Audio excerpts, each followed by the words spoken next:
Gak perlu kau hidup lagi di muka bumi ini, kata kayak gitu. Pokoknya semualah gitu. Tapi alhamdulillah sampai sekarang nggak mati-mati aku. Bahkan orang yang menyumpah aku yang patah kakinya gitu loh. Waduh. Iya. Kau iblis, kau manusia, aku bilang gitu. Matilah kau cepat ketimbang mobil. Oh Tuhan Yesus, kata gitu kan. Jangan selamatkan anak ini, kata gitu kan. Matilah kau di jalan, kita berkuasa Tuhan Yesus. Amin, aku bilang semoga bukan kau yang mati. Sekarang tuh potong-potong kakinya. Aku bilang kan, doa siapa dikabulkan, doa aku apa doamu? Gitu loh, perlakuan mereka tidak ada bagus sama aku satupun itu. Nah, ini bentar, mestinya sambil aku rekam loh biar kisah inspiratif ini. Memang salah Yoga. Ntar aku coba. Maaf ya Pak ya. Ini aku bilang lah ya. Selama ini aku hidup di muka bumi ini gitu kan. Nah, ini bukan aku menjelek-jelekkan agama sebelah, tidak pernah aku jelekkan itu, gitu kan. Karena gini, yang kutemui ajaran kasih itu di Islam ini yang kutemui. Masya Allah. Kristen tidak pernah kutemui ajaran kasih itu. Ya ini ajaran kasih. Bentar, pelan-pelan Yoga, bentar. Aduh. Iya, project.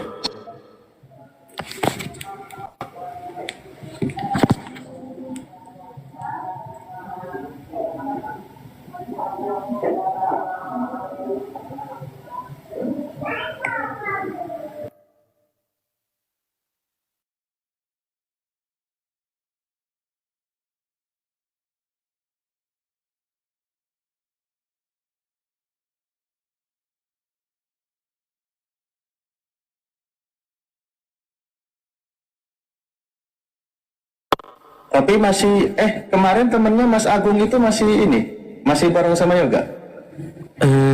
Bang, jangan sebut nama ya Bang ya, nanti kasihin dia. Oh, iya. Tidak. Kemarin Mas Anu masih bareng sama Yoga? Oh, tidak. Oh, dia sudah balik gitu loh. Tapi kadang juga nemuin aku juga kadang gitu. Itulah perlakuan itu Bang, perlakuan orang-orang yang dulu itu tidak sama seperti perlakuan orang Muslim terhadapku gitu loh. Di Muslim, aku kalau cerita ya, aku mungkin mengeluarkan air mata gitu loh, mengeluarkan air mata. Tahan dulu air matanya, nanti bareng-bareng aja kita. Jangan dikeluarin dulu.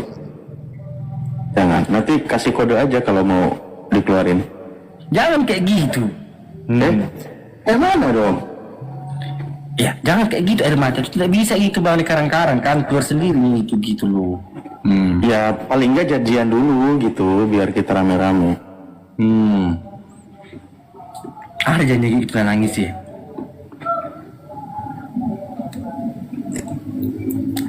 Nah, jadi begitu.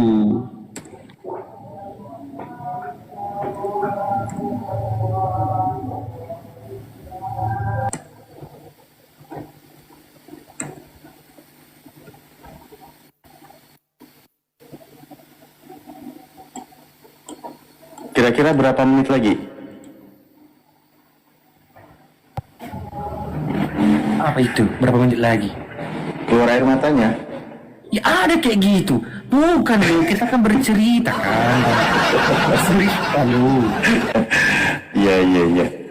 Jadi kemarin itu kan Yoga ketika kami berada di Medan, ini kisah inspiratif yang kita lalui lah, minimal pertemuan singkat selama kurang lebih 24 jam lah ya.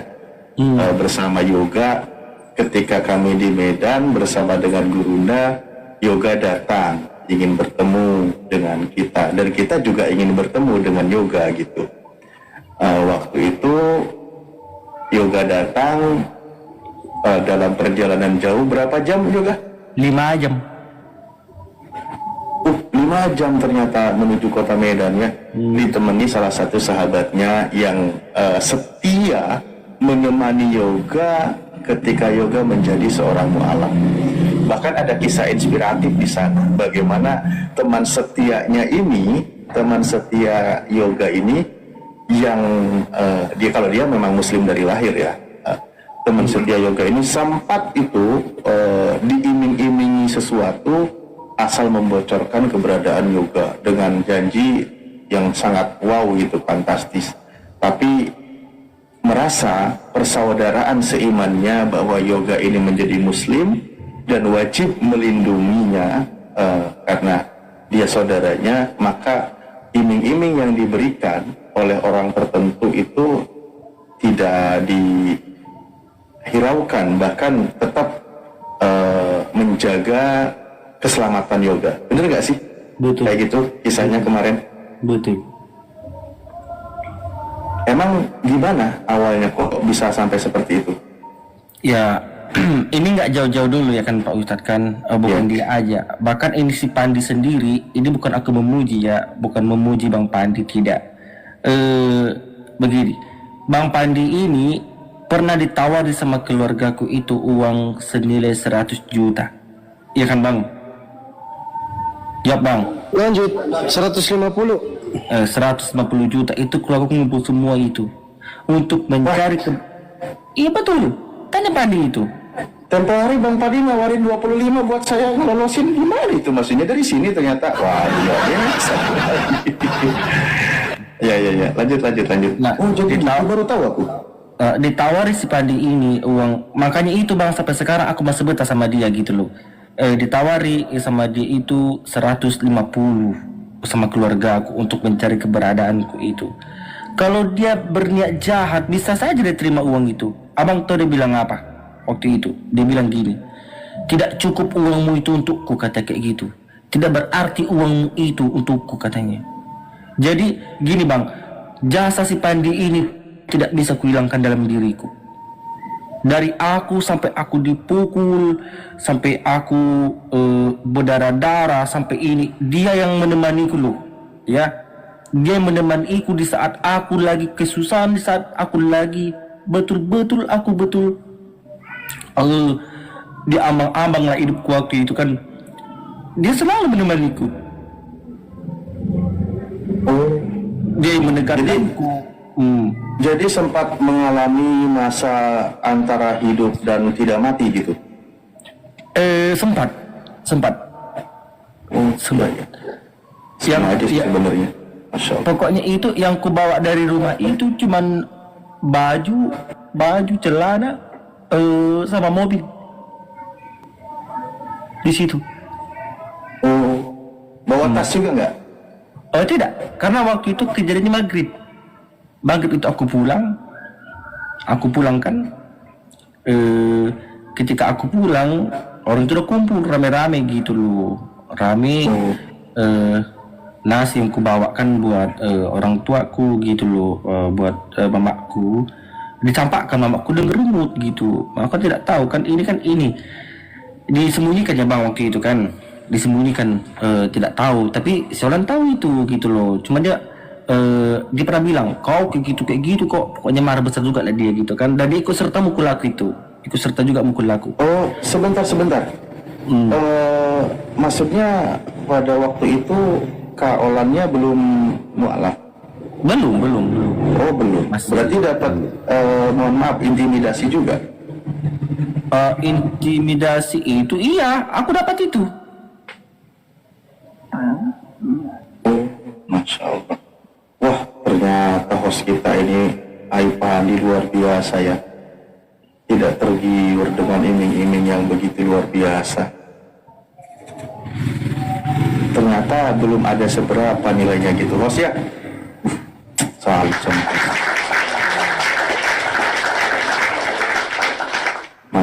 Mantap, Masya Allah. Persaudaraan yang sampai ke jannah, insya Allah, saling menguatkan, saling membela, dan saling melindungi. Sampai Bang, diangkat kan bajuku ini, baju ke atas sama bangku. Siapa Yesus, kata sebaku, bukan Tuhan, ku bilang. Dibanting aku dari atas, kan copot gigiku itu sebelah ini, kan baru ku tambal ini. Ditumbuk, iya, ditumbuk Sampai segitunya? wis. Serius? Demi Allah, ditumbuk ini ku gigiku ini sampai patah kan, Situ aku menangis, aku sujud aku di bawah telapak kaki mamaku. Makku bilang kan, teganya kau mak, aku dipukul loh mak sama orang-orang ini mak. Tega kau mak, aku ini anakmu mak yang lahir dari rahimmu, aku bilang. Mamaku berkata waktu itu, mampus kau, kalau perlu kau mati kau, kata kayak gitu. Di situ sedih aku, nggak tahan lagi aku. Ku tengok dunia ini kan gelap semua itu. Dunia ini gelap semua, kayak berkunang-kunang mataku ini berkunang-kunang, kayak nggak tahu lagi. Aku bilang kan dalam hatiku, Tuhan, aku bilang kan, selamatkan aku Tuhan, selamatkan aku. Apakan aku Tuhan, aku bilang gitu kan. Di situlah aku bawa mobilku, pergi aku di situ ke tempat temanku. Ku telepon Spadi ini gitu loh, ini gini. Sundri tahu juga itu. Gitu. Ya itulah. Inilah terjadi aku itu keluar dari rumahku itu terjadi. Jadi makanya di saat itu tidak mau ku ceritakan gitu loh. Karena kami sudah ngomongkan dari Uliripa, dari Spandi, jangan kita ceritakan, karena apa kan, kalau sebenarnya kalau aku jahat kepada keluarga aku, bisa aja aku adu ke polisi, karena aku tidak mau itu terjadi dengan keluarga aku, karena aku sayang. Udah digitukannya pun aku kudoakan yang baik buat keluarga aku. Masya Allah, ya Yoga, aku baru tahu kisah haru di balik mu'alafnya Yoga, kurang lebih masuk 2 bulan inilah ya, kurang lebihnya 2 bulan. Ternyata ada fase di mana mengalami intimidasi, mengalami bahkan kekerasan fisik ya. Dan perjalanan ini tidak menggoyahkan imannya Kak Yoga. Tetap istiqomah di dalam Islam, walaupun ancaman itu datang, walaupun ancaman fisik itu datang. Saya teringat Kak Yoga, ada kisah seorang sahabat namanya Bilal bin Rabah. Dia seorang awalnya budak dari Ethiopia ya, orang daerah Afrika. Ketika dia dipaksa suruh murtad oleh kaum kafir Quraisy waktu itu, walaupun tubuhnya disiksa, mengalami siksaan yang pedih ya, dia tetap tidak mau goyah imannya. Dia berkata ahadun ahad, karena dia diajak untuk musyrik, keluar dari ajaran Rasulullah. Tapi dia tetap istiqomah di dalam imannya, mempertahankan imannya. Ancaman fisik dia tidak pedulikan, karena pelajaran atau keimanan sebagai seorang muslim yang bertauhid, hanya menyembah satu Tuhan, itu dipegang prinsipnya sampai akhir hayat.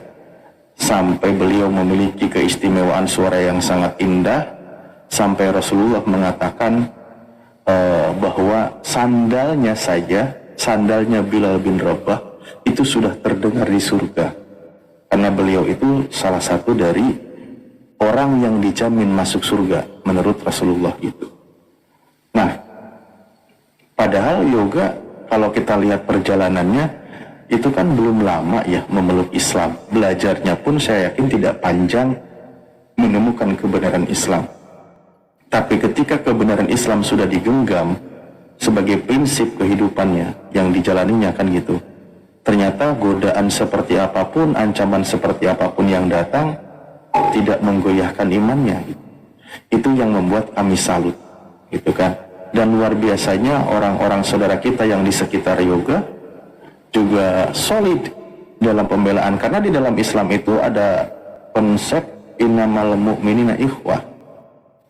Orang-orang mukmin itu bersaudara, bahkan di dalam hadis kan kal jasadil wahid, seperti satu tubuh, yang satu merasakan sakit, yang lain pun ikut gitu, seperti itu. Nah, kisah Yoga ini memang menginspirasi ya.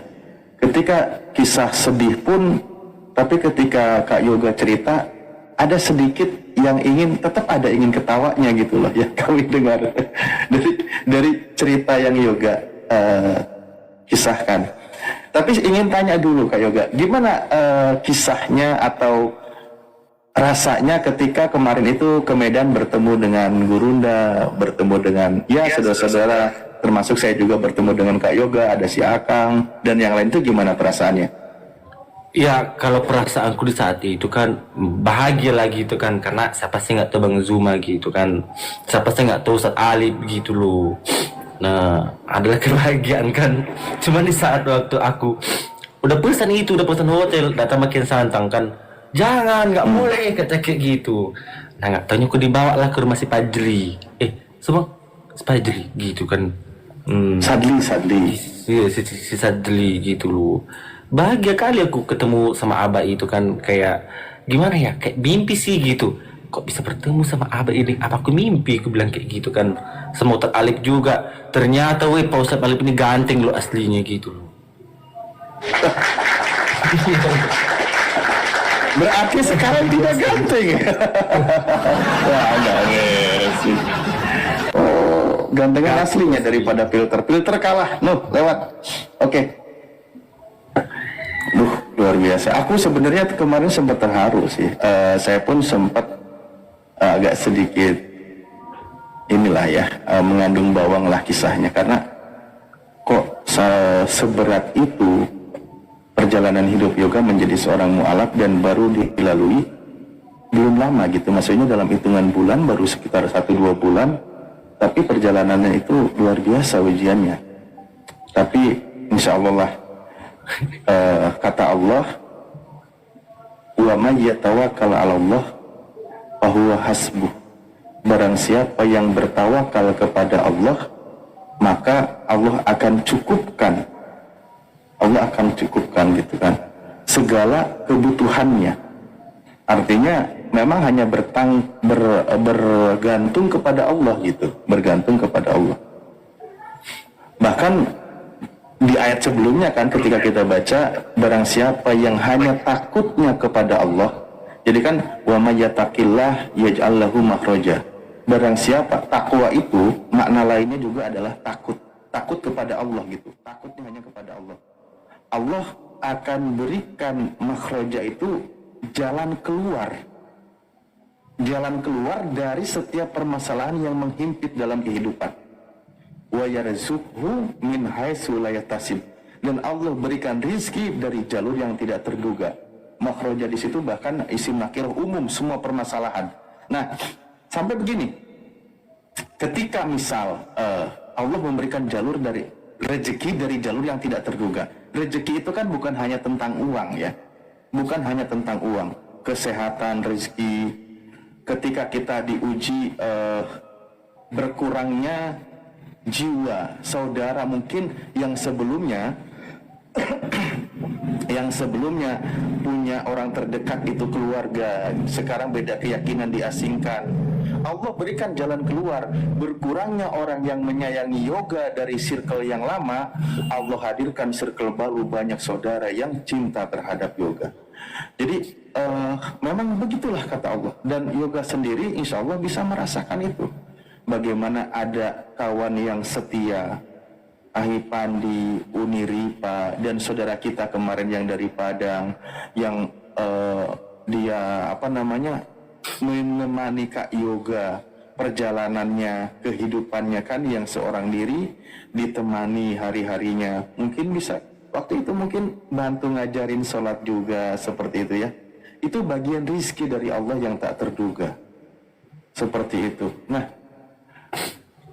ada sebenarnya pingin sih, ada nggak sih yang terpahit yang dialami selama mu'alaf itu, ada lagi nggak yang belum terkisahkan sebagai kisah inspirasi membuat kita menjadi lebih bersyukur menjadi seorang mukmin, dan juga menginspirasi teman-teman kita yang lain, baik yang mu'alaf ataupun yang baru mau mu'alaf kan gitu. Tapi sekiranya itu layak untuk Kak Yoga ceritakan. Kalau sekiranya tidak, sebaiknya jangan gitu. Ya, apa ya?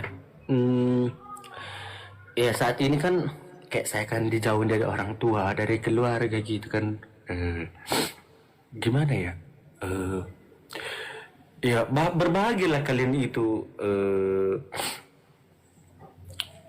jadi seorang muslim gitu, yang terlahir dari seorang muslim gitu kan. maaf kata, kalian ibaratnya buat sholat kalian masih bisa kan, bahkan kami jangan buat itu kan, buat ibaratnya itu buat sholat aja kami gitu loh. Aku kan pertama beli itu kan, dibakar itu kain sarungku, dibakar buku belajaranku gitu loh. Jadi ya bukannya kayak gitulah gitu kan. Nah jadi apalagi ya kalian apa yang kalian tinggalkan sholat kalian gitu. Nah jadi kayak yang terlihat sebagai muslim berbahagialah kalian gitu. Kalian sholat masih bisa, nggak sembunyi gitu loh. Banyak di luar sana yang mualaf yang baru masuk kebenaran, mereka mendapatkan tindasan, bahkan dapat intimidasi dari keluarga besar, dari orang-orang sekitar gitu. Nah ya itu, jangan tinggalkan sholat kalian gitu loh. Nah terus ya saya berterima kasih juga kepada Bang Pandi gitu kan, yang selalu menemani saya gitu di saat saya lagi down. Memang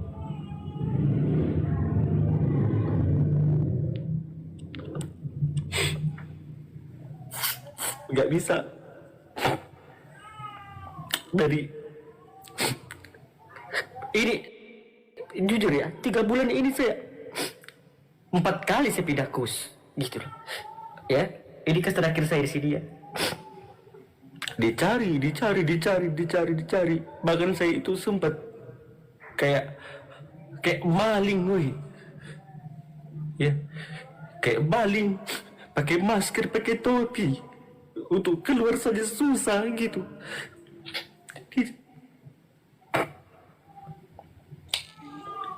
Iya, takut kan, trauma, takut dipukul, takut.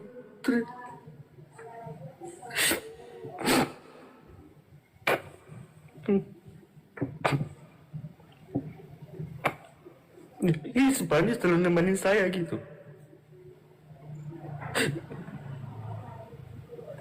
Selalu nemenin saya di saat ngasih saya support. Begitupun dengan Kak D. Ini selalu ngasih saya support saya gitu. Itu yang bilang kan, saya nggak minta jalan dari Tuhan. Mungkin inilah jalan yang benar dari Tuhan. Bahkan kalau diingat keluarga kan, ingat semua keluar, ingat semua mau diapakan gitu.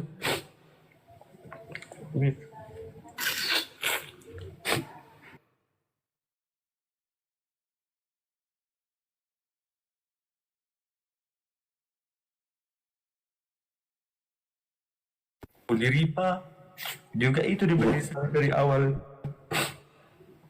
Dia selalu belain saya, pasang badan buat saya, si Pandi, Budi Ripa, semua mereka. Dia bilang kan, di Islam ini saya mendapatkan ajaran kasih. Tidak pernah saya temuin itu sebelumnya, tapi di sini saya temuin.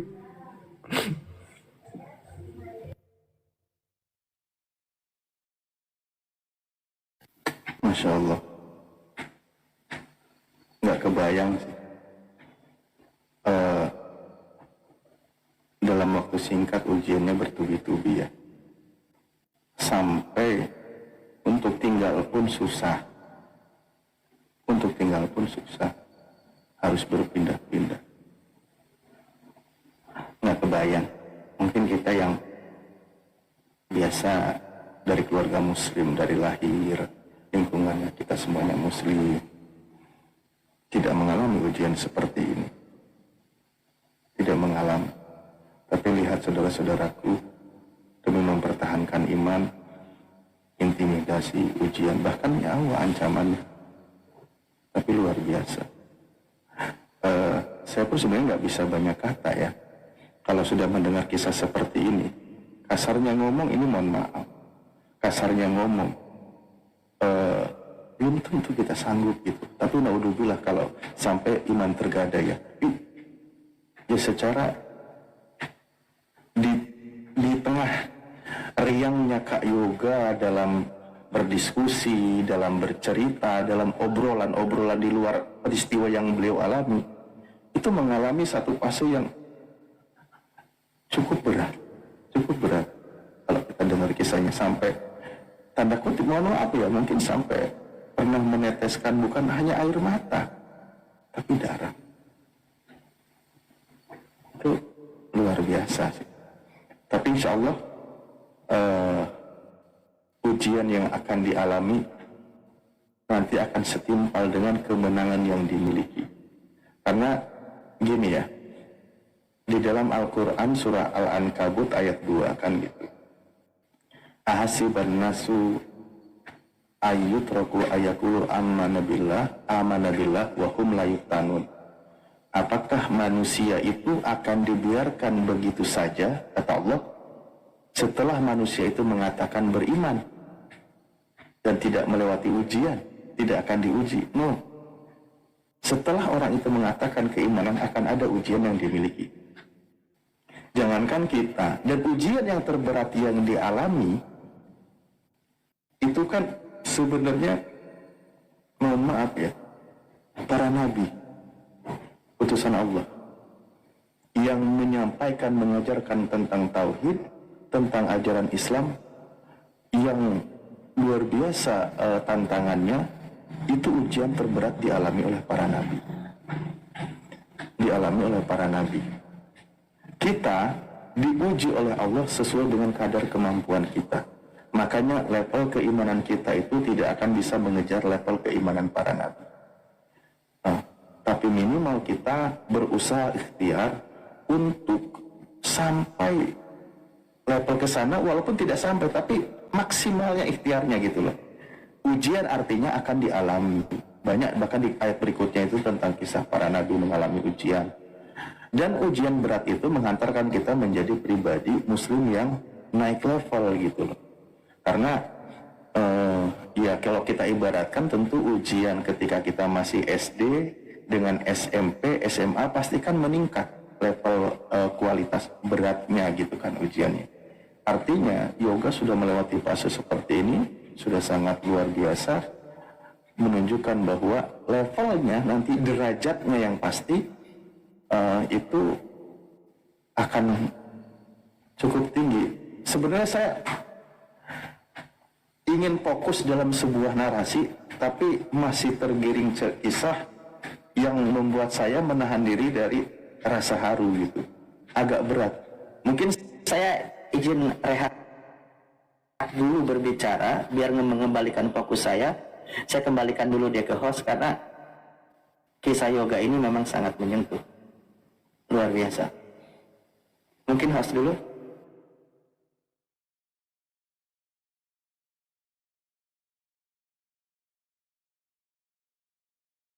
Izin ya Ustadz, kalau berisik saya mute ya, karena di sini kadang-kadang suara kendaraan itu lalu lalang. Ya teman-teman, doanya ya, bantu didoakan adik kita ini, karena yang jadi repotnya juga adik kita ini nggak mau ambil duit orang, nggak mau terima duit orang, nggak mau dikasihanin beliau ini, dia ini nggak mau. Yang dia mau duitnya hanya 2 orang, yang lain nggak mau dia.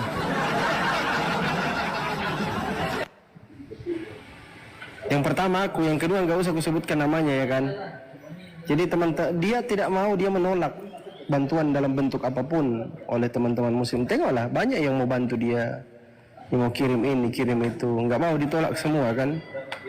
Karena dia hanya mau 2 orang, lewat 2 orang. Maksudnya dia hanya mau di 2 orang ini, yang lain nggak mau dia. Karena memang dia sifatnya kayak gitu, nggak mau meminta, nggak mau dikasihanin. Gitu teman-teman. Sedikit tentang yoga ya. Jadi memang kalau sudah pindah kos itu, tahu kalian paniknya kami itu yang di belakang layar itu, wah mengerikan. Itu paniknya minta ampun. Kadang lagi live, tiba-tiba ada yang ketok-ketok pintu, panik, matikan live. Saya rasa teman-teman yang mengikuti pasti tahu soal itu, ya kan? Pasti tahu soal itu. Ketok-ketok, turun dia, matikan live, pantau lagi. Jadi teman-teman kadang itu dalam 1 minggu itu tidur kami itu hanya 3-4 jam.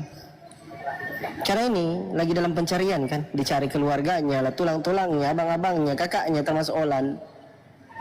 Nah, kayak gitu. Memang panjang ini sudah berbulan-bulan, 3 bulan.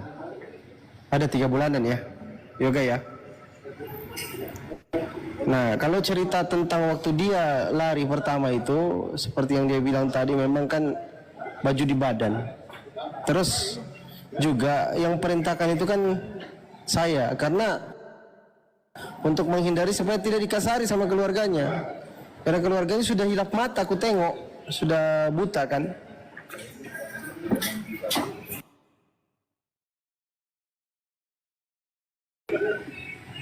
Jadi begitu teman-teman. Silakan Ustadz Alif kalau mau lanjut.